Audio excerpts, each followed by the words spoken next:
Stock trading 360 में guys एक और वीडियो में आपके सामने लेके आना चाह रहा था कि मैंने सोचा कि जैसे ट्रेंड हम लोगों को फॉलो करना होता है, तो उस ट्रेंड को कैसे मतलब फॉलो कर सकते हैं हम लोग कि अगर गिरावट हो रही है तो कब तक हमें उस पुट अगर हमने पुट ऑप्शन में हमने पोजीशन बनाई हुई है तो हमने कब तक उस पोजीशन के साथ में बने रहना है और उस ट्रेड के साथ बने रहना है। गाइस आप देखोगे कि जिस दिन यहाँ पर 14 तारीख को यानी 14 को जब ये प्रेशर सेलिंग प्रेशर आता है स्टॉक में बैंक निफ्टी में, तो आप देखेंगे कि ये 20 डीएमए के फिर नीचे चलने लगता है।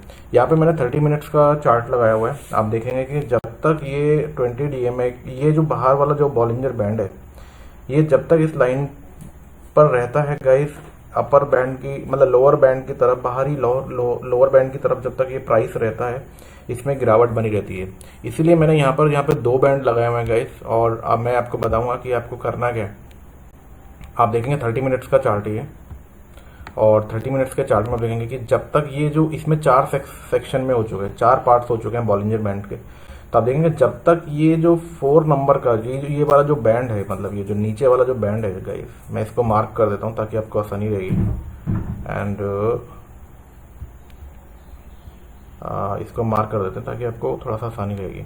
आप देखेंगे कि ये वाला जो बैंड है बाहर वाला, अब ये जब तक इस ब्लू लाइन से जब तक ये इसको पकड़कर चल रहा है प्राइस हमारा इंडेक्स का, तो जब तक हमें उस ट्रेंड के साथ बने रहना है।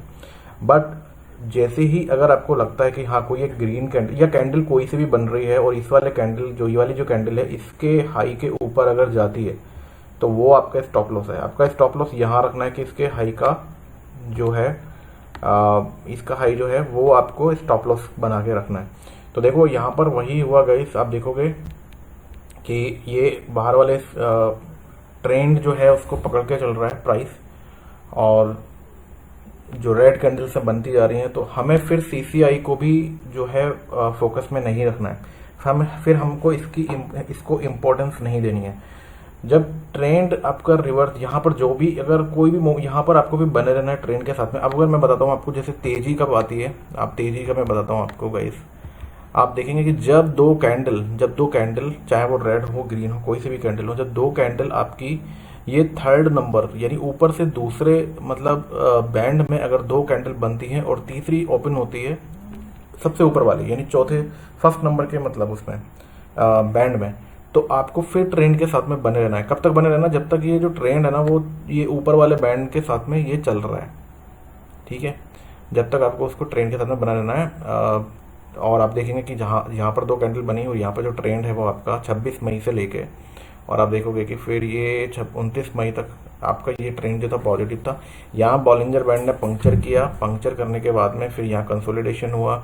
कंसोलिडेशन होने के बाद में फिर दो कैंडल जब ये नीचे यानी तीसरे उसमें बनी बैंड में बनी, तो उसके बाद में फिर यहाँ पर ये मोमेंट थोड़ी सी मोमेंट दिखाई। फिर यहाँ आपको आरएसआई यूज़ करना है। इसके बाद में आप देखेंगे कि फिर यहाँ पर करेक्शन होता है, क्योंकि यहाँ पर क्यों करेक्शन हुआ, क्योंकि हमारा जो सीसीआई था वो काफ़ी ज़्यादा ओवरबॉट हो चुका था, यानी 100 के काफ़ी ऊपर चल रहा था, तो हमें कॉशियस होना था। या मामूली सा जो है, क्योंकि एक अपर ट्रेंड ऑलरेडी हो चुका है, फिर ये माइनर थी अगर ये कैंडल अगर ये बाहर की तरफ बहुत छोटी सी कैंडल जो है ये बाहर की तरफ गई है, तो गाइस वहाँ पर फिर आपको शॉर्ट की पोजीशन आप बना सकते हैं।